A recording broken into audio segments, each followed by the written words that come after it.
Someone would die. Falla could not see a way to prevent it.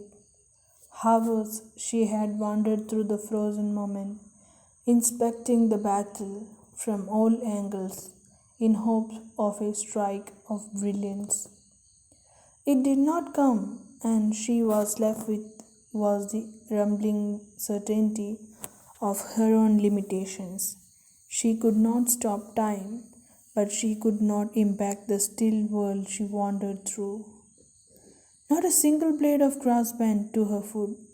No amount of struggling would make a difference. She would observe, but she could not change.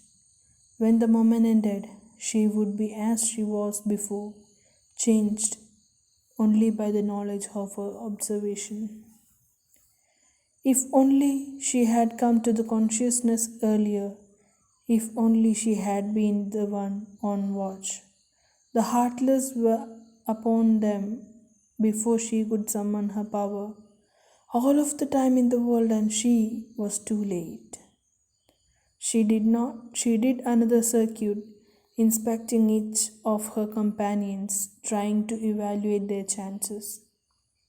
Cranon was the best suited, but that was not surprising for a reckonite. Even now, the runes glowed bright on his arms, the power within him surging forth to meet the threat. He would overcome and survive. The twins, Dagger and Vesa, were less fortunate. It had been unwise for Cranon and her to entrust them with the watch. They were young and inexperienced, but Fella and Cranon had been drawn and exhausted by the many fights before this one. The twins had offered, and Fella had agreed. The price of her slumber would be steep. They had not seen the heartless until they were upon their camp. It had not been the twins who had jolted Fella awake, it had been the unholy howl of those who walked. Now Tiger and Vesa were in the midst of a heartless swarm, surrounded and overwhelmed. Their skills were sworn, and bow would not be enough. There were simply too many. Fella must choose. She stared at the two, saw the fear etched on their faces. Brother and sister, and one must die. A whisper brushed past Fella's ear. The brother. Fella spun around, trying to find the source. There was nothing. Why should there be? She was alone in the moment. None could follow her, only her thoughts. Her eyes were drawn to Tagger now. Perhaps it had been her subconscious offering, her solution to her impossible task of choosing. Tagger was the weaker of the two. His skills were derivative of Granon's, a swordsman in a world where proximity to the enemy was death. Vesa's skill with the bow made her a better companion. Yes, the brother. Kill the brother.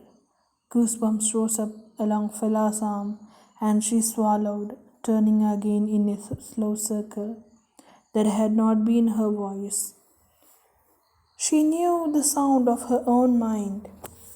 There was something else, something beyond. She stared into the dark of the forest surrounding them, feeling as though she was not alone in the moment, feeling as though a profane being occupied this sacred space, defying by its very presence. But it could not be possible. She would know if another chronomancer was working their craft, would sense it. The brother, the voice repeated, somehow just behind her once more. She glanced over her shoulder, her eyes seeing nothing beyond what had already been there when she had laid her hold on time. What was that voice?